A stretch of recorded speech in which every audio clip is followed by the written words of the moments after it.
I created this 3D model of the cerebral cortex by using clay, plastic bags, rubber bands, paint, and paintbrushes.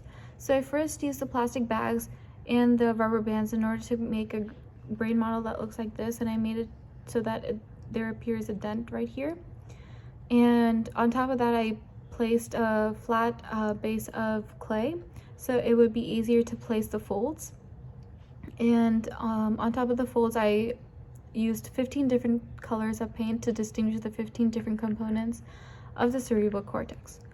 The most interior portion of the frontal part of the brain is also known as the frontal cortex, and it is bounded posteriorly by the precentral gyrus, which is in yellow, and the central sulcus, which is in brown.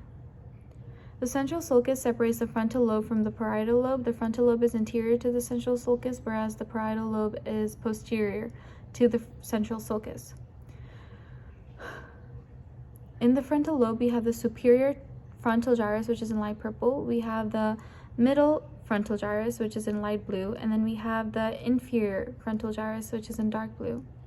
The superior frontal gyrus is responsible for higher cognitive processes, whereas the middle frontal gyrus has a role in the development of literacy and numeracy, whereas the inferior frontal gyrus, which is in dark blue, is responsible for speech production. It contains the pars triangularis, the pars opercularis, and the pars orbitalis, and also contains the Broca's area.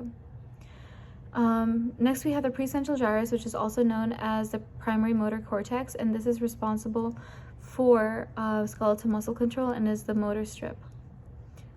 The lateral sulcus, or Sylvian fissure, which is in black, is responsible for separating the temporal lobe, which is down here, from the frontal lobe and the parietal lobe.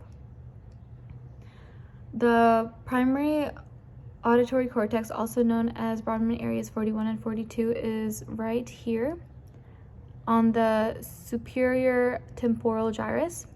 And the primary auditory cortex is responsible for auditory processing and is responsible for the conscious awareness and localization of sound. The primary visual cortex, which is in the occipital lobe, which is right here, is responsible for visual processing and awareness of vision. The angular gyrus, which is this is the primary visual cortex, and it's in dark purple, and then the primary auditory cortex is in a very, very dark blue. And then you have the angular gyrus, which is in teal right here. The angular gyrus is posterior to the supramarginal gyrus, which is in green, light green, and the angular gyrus is located in the parietal lobe. The angular gyrus is responsible for language processing, and if damaged can cause agraphia and alexia. The supramarginal gyrus, which is in light green, is responsible for emotional responses and phonological processing. In the temporal lobe, which is down here, we have the superior temporal gyrus, which is in hot pink. You have the middle temporal gyrus, which is in red, and you have the inferior temporal gyrus, which is in dark green. The superior temporal gyrus is responsible for auditory processing, which I mentioned before. This is the hot pink, and it's where the primary motor cortex, which is located right here, the dark blue, is located, so it's involved in auditory processing. And then next we have the middle temporal gyrus, which plays a role along with inferior temporal gyrus in visual perception and semantic memory processing. The postcentral gyrus, which is in light pink right here, is responsible for tactile sensory input. It is where the primary somatosensory cortex is located.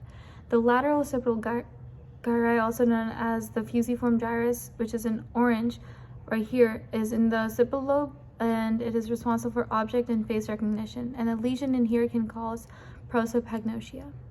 This is my cerebral cortex.